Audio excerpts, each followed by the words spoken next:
les facteurs de risque en moto. Pour cette fiche, je vous propose une alternative à ce qui vous est présenté dans la brochure examen.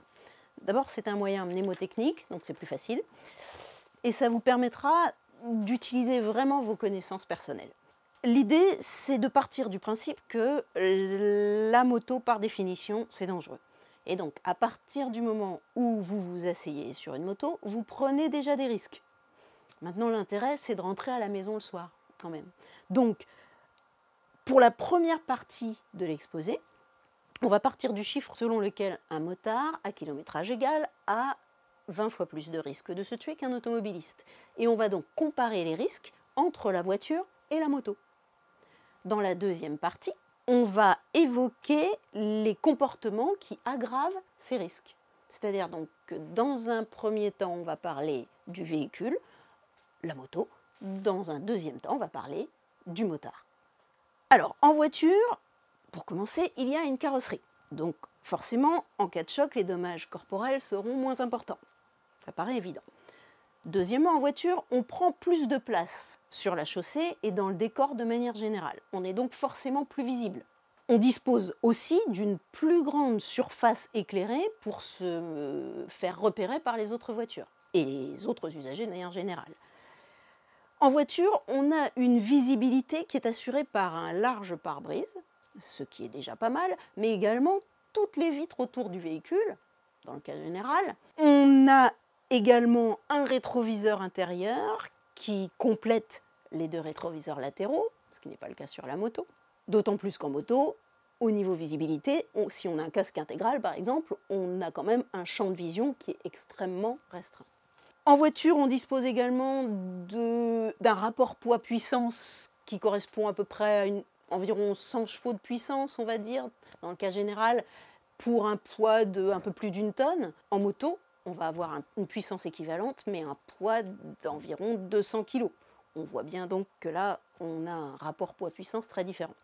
En voiture, on est à l'abri des intempéries, on est confortablement installé et donc on n'est pas comme en moto exposé au froid, à la chaleur, à la pluie, à l'humidité, aux projections, etc., etc.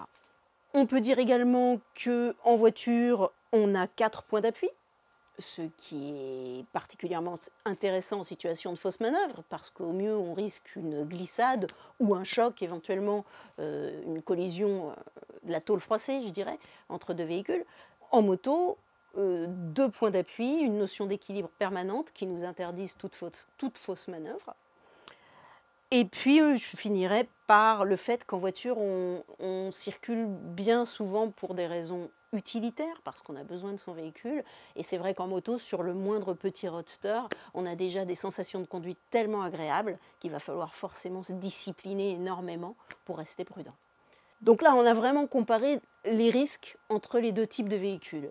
Maintenant, dans la deuxième partie, comme je vous disais, les facteurs aggravants. Les facteurs aggravants, ça va être quoi? Ça va être évidemment tout ce qui va être lié à la consommation d'alcool et de stupéfiants. N'hésitez pas à sortir les chiffres de la brochure.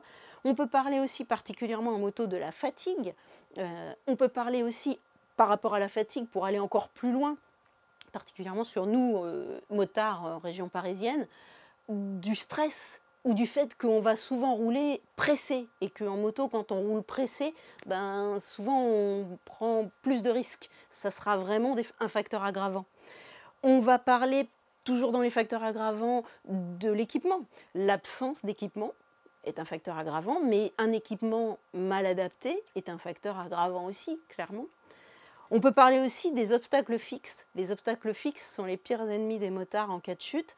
On pourrait dire qu'un motard très bien équipé, lors d'une chute, s'il se contente de glisser sans rien heurter, il s'en sortira vraisemblablement avec des blessures légères au pire. Le problème, ce serait s'il rencontre un obstacle fixe. Donc voilà, vous pouvez développer ces deux points-là. Ça me paraît intéressant de vous appuyer sur vraiment la comparaison avec la voiture et puis ensuite le comportement du bonhomme. Pour conclure, on peut se dire que de toute façon, aucun motard ne peut prétendre être à l'abri d'un accident parce que la pratique de la moto reste dangereuse.